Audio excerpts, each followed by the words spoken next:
आप सभी ने देखा कितना क्रिस्पी क्रंची मार्केट जैसा गोलगप्पा बनाया है मैंने घर पर। राधे राधे मेरे यूट्यूब फैमिली।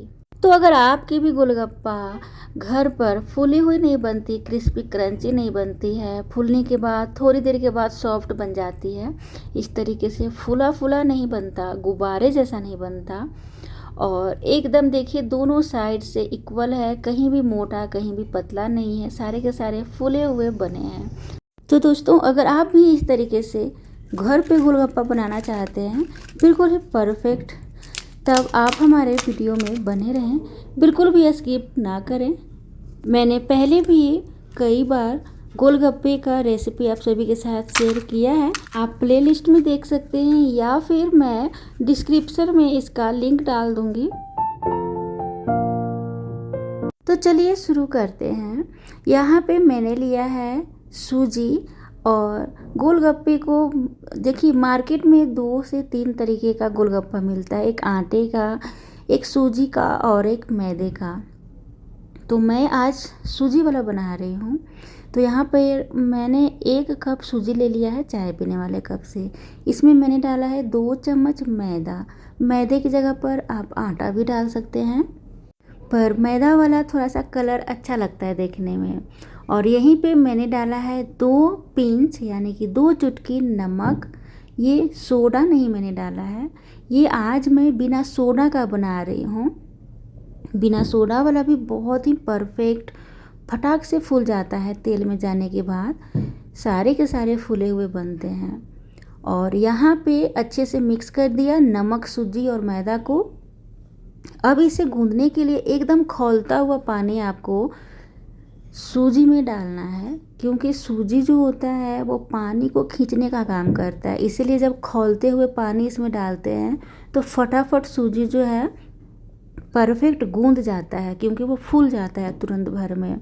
अगर आप ठंडा पानी डालते हैं तो उसमें थोड़ा सा गड़बड़ बन जाता है, कभी गीला हो जाएगा, फिर आगे चलकर टाइट हो जाता है, तो ये सही नहीं परफेक्ट बन पाता है। इसलिए खौलता हुआ पानी इसमें थोड़ा थोड़ा करते हुए डालना है आपको।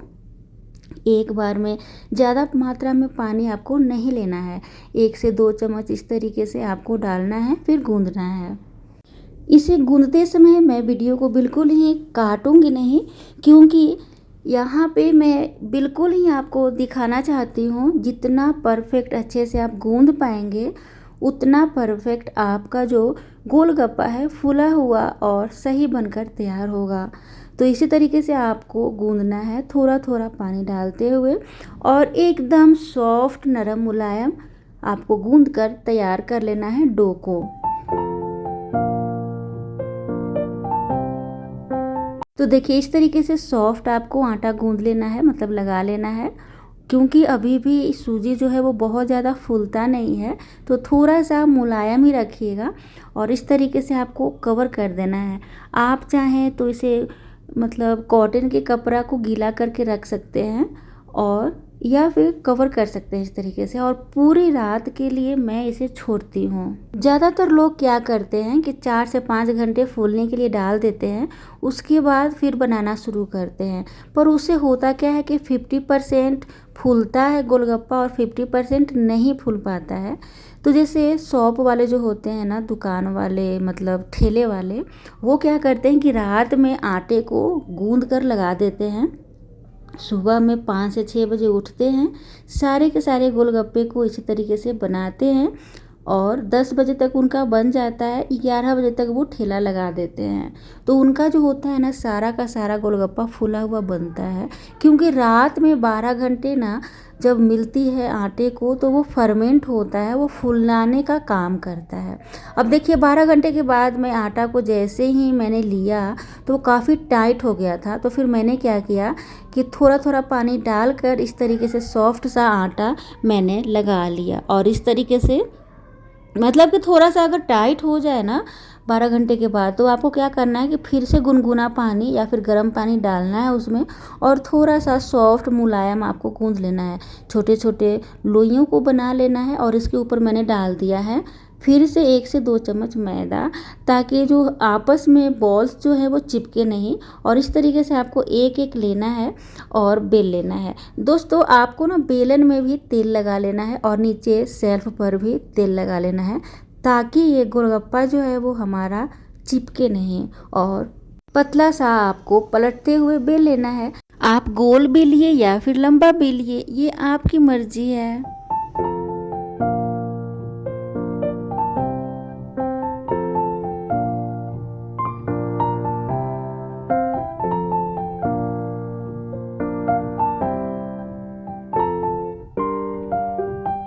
और बेलने के बाद आपको क्या करना है, एक कॉटन का कपड़ा लेना है और इसके ऊपर आपको गोलगप्पे को इस तरीके से रख देना है।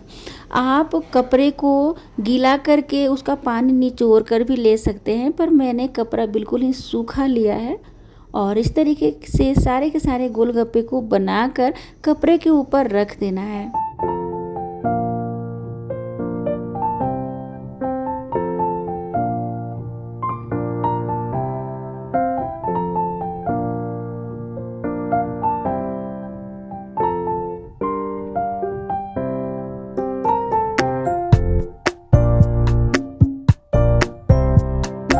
सभी गोलगप्पे को इस तरीके से बनाकर कपड़े के ऊपर आधे घंटे के लिए रख देना है।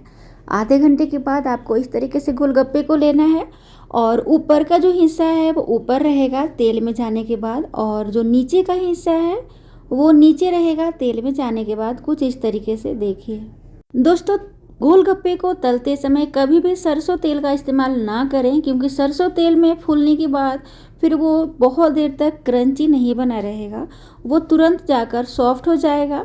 और मतलब इसे बनाने के लिए हमेशा रिफाइंड ऑयल का तेल प्रयोग करें और बिल्कुल ही तेज़ आंच होना चाहिए।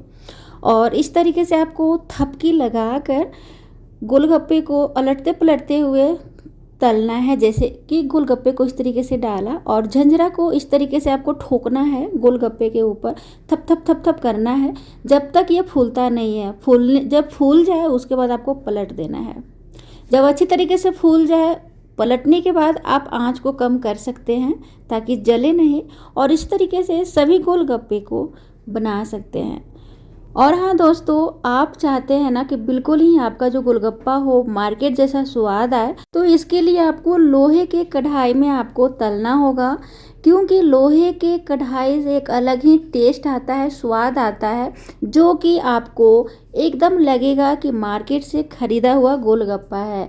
तो इसी चीज़ की आपके घर में कमी हो जाती है। आप अक्सर कहते हैं कि हमारा जो रेसिपी होता है वो मार्केट जैसा टेस्ट नहीं आ पाता है, तो उसके लिए लोहे का कढ़ाई में बनाना ज़रूरी है। तो क्यों, इस गोलगप्पे को देखकर मुंह में आ गया ना पानी, लग रहा है ना कि बिल्कुल ही मार्केट जैसा है देखने में भी और खाने में तो बहुत ही स्वादिष्ट। ये देखिए दोस्तों, मैंने टेढ़े मेढ़े से गोलगप्पे बनाया है। कोई भी परफेक्ट गोल नहीं है और कोई भी लंबा नहीं है परफेक्ट। कुछ लंबे हैं तो कुछ टेढ़े मेढ़े, तो कुछ गोल हैं तो कुछ चौकोर भी हैं।